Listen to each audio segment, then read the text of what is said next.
बुद्ध कहते हैं, जिस भी चीज की तुम आकांक्षा करते हो वही चीज तुमसे दूर होती चली जाती है। गौतम बुद्ध के द्वारा कही गई इस बात का 100 में से 99 लोग गलत अर्थ निकालते हैं। वे सोचते हैं कि इसका अर्थ यह है कि हमें आकांक्षा करनी ही नहीं चाहिए।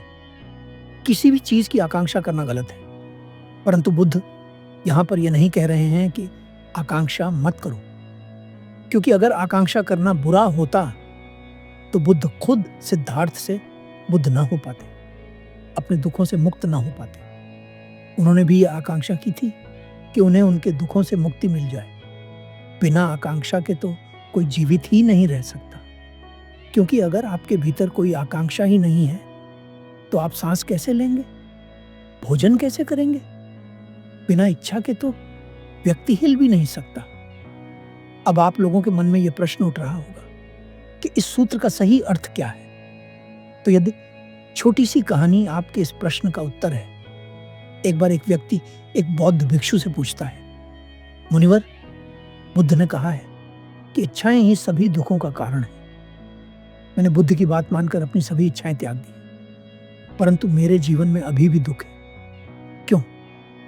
वे बौद्ध भिक्षु मुस्कुराते हैं और कहते हैं, भंते, कभी कभी किसी बात को समझने के लिए हमारी समझ भी कम पड़ जाती है। हम शब्दों को तो पकड़ लेते हैं, परंतु उन शब्दों के पीछे छिपे सत्य को नहीं देख पाते, क्योंकि हम बहुत जल्दी निष्कर्ष पर पहुंच जाते हैं। तथागत बुद्ध ने तो यह भी कहा है कि तब तक किसी बात पर विश्वास मत करो जब तक कि वह तुम्हारा खुद का अनुभव न बन जाए।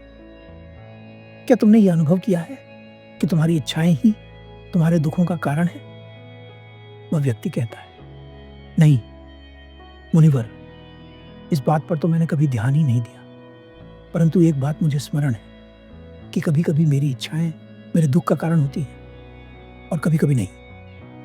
वे बौद्ध भिक्षु उस व्यक्ति से कहते हैं, क्या तुमने इस बात पर कभी चिंतन किया कि ऐसा क्यों होता है? वह व्यक्ति कहता है, नहीं मुनिवर, मैंने कभी भी इस बात पर चिंतन नहीं किया, परंतु मैं जानना चाहता हूं कि मेरे साथ ऐसा क्यों होता है।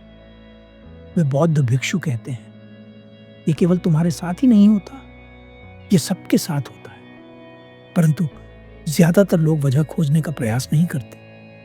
वे बस उन खुशियों का इंतजार करते हैं जो उनकी इच्छाएं पूरी होने पर उन्हें मिलती हैं, जिसके कारण उन्हें उस दुख का भी सामना करना पड़ता है जो उन्हें उनकी इच्छा पूरी न होने के कारण मिलता है। परंतु तुम जानना चाहते हो कि इस दुख सुख के पेड़ की जड़ क्या है, इसलिए मैं तुम्हें बताता हूं। ध्यान से समझने का प्रयास करो। इच्छाएं 2 प्रकार की होती हैं। पहले प्रकार की इच्छा होती है कुछ पाने की इच्छा, कुछ इकट्ठा करने की इच्छा। ज्यादातर लोगों के भीतर पहले प्रकार की इच्छा होती है। यह इच्छा आपके भीतर लालच बढ़ाती है, बुरे संबंधों को बढ़ाती है, जिसके कारण दुख पैदा होता है। दूसरे प्रकार की इच्छा होती है कुछ होने की इच्छा, कुछ बनने की इच्छा। ये बहुत कम लोगों में पाई जाती है। सिद्धार्थ के भीतर यही इच्छा थी।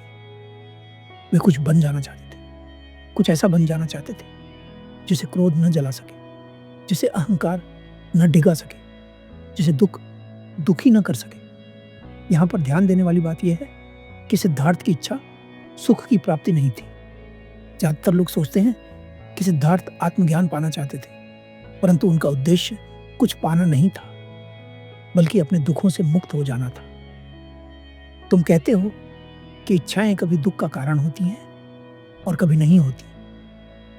ऐसा इसलिए होता है क्योंकि कभी तुम्हारे भीतर ऐसी इच्छाएं पैदा होती हैं जो तुमसे कुछ पाने को कहती हैं, कुछ इकट्ठा करने को कहती हैं, और ज्यादातर स्थितियों में तुम उस लायक नहीं होते कि तुम वह पा सको जो तुम्हारी इच्छा है। इसलिए तुम्हारे भीतर दुख पैदा होता है। मगर जब तुम्हारे भीतर कुछ बनने की इच्छा होती है, तब तुम्हारे भीतर दुख पैदा नहीं होता। वह व्यक्ति, वे बौद्ध भिक्षु कहते हैं, तुमने देखा होगा बहुत सारे लोग संन्यास ले लेते हैं और कुछ दिनों बाद त्याग भी देते हैं। वे ऐसा क्यों करते हैं जानते हो? वह व्यक्ति कहता है, नहीं मुनिवर। वे बौद्ध भिक्षु कहते हैं, वे ऐसा इसलिए करते हैं क्योंकि उनकी इच्छा सन्यासी बनने की नहीं होती, बल्कि उस आदर को प्राप्त करने की होती है जो एक सन्यासी को मिलता है। इसलिए वे ज्यादा दिनों तक सन्यासी नहीं रह पाते। यह सूत्र अपने जीवन में हमेशा याद रखना। हम वो कभी नहीं बन सकते जो बनने की हमारे भीतर आकांक्षा नहीं है, और हम वो कभी नहीं पा सकते जिसे पाने के हम लायक नहीं हैं। इसलिए आकांक्षा करनी ही है तो लायक बनने की करो, न कि कुछ पाने की।